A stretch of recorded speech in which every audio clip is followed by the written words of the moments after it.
নমস্কার বন্ধুরা, কেমন আছেন? আশা করি সবাই কুশলে আছেন। আমি দুটো কালারের উল দিয়ে কুশি কাঁথা দিয়ে ব্যাগের হাতলের বেল্ট বানাবো। দুটো কালারের উল দিয়ে আমি এখানে রেড কালারের উল নিয়েছি আর নেভি গ্রিন নিয়েছি। যে একটা কালার ছেড়ে আর একটা কালারের উল দিয়ে কিভাবে বুনতে হয় আমি দেখাচ্ছি। একদম সহজ, খুব সহজে যে কেউ বানাতে পারে। বেল্টটা বানিয়েছি, টেকসই হবে। এরকম বেল্ট বানালে দেখতেও খুব সুন্দর লাগবে।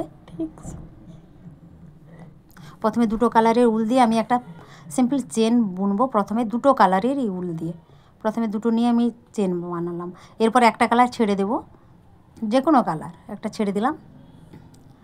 আবার দুটো কালার নেই, একটা কালার রেড কালার দিয়ে আমি চারটে চেন নেব। চারটে চেন বোনার পর পরের কালারটাতে আমি যাব।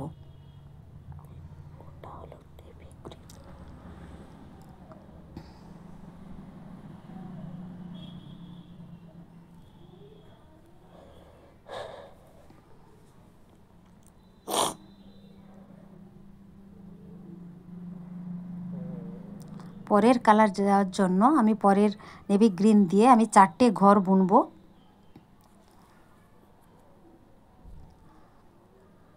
দুই, তিন, চার, চারটে ঘর আমার বোনা হয়ে গেছে।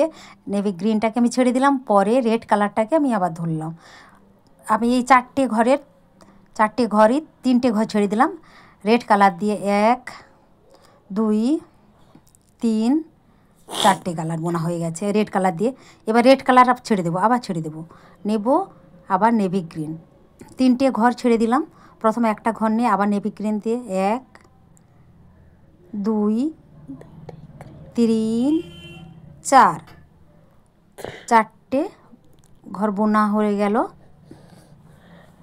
আবার তিনটে ঘর ছেড়ে দিব, পরে রেড কালার ধরেছি, আবার রেড কালার দিয়ে আবারও টোটাল চারটে ঘর আমি আবার বুনে নিলাম। কত সহজভাবে, একটুও কষ্ট নেই। যতটা মনে হচ্ছে ঠিক ততটা নয়। একবার বুনলে কিন্তু খুব সুন্দর লাগবে, সহজভাবেই বোনা যেতে পারে। আবারও নেভি গ্রিন দিয়ে চারটে ঘর বোনা হয়েছে। নেভি গ্রিন আমি ছেড়ে দিলাম, রেড কালার নিলাম, তিনটে ঘর ছেড়ে দিয়ে আবারও চারটে ঘর এইভাবেই আমি বুনবো। এবার প্রয়োজন মতো ব্যাগের বুনতে হবে, যতটা দরকার।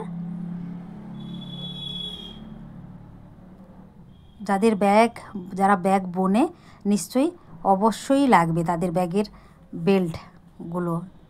এইভাবে বুনলে দেখতেও খুব সুন্দর লাগে। যে কোনো কালার দিয়ে বুনলে বেশ দেখতেও সুন্দর লাগবে আর টেকসইও হবে। আমার অনেকটাই বোনা হয়ে গেছে।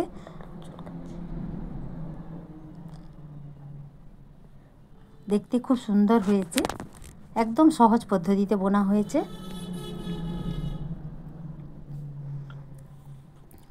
ধন্যবাদ বন্ধুরা, অবশ্যই পাশে থাকবেন।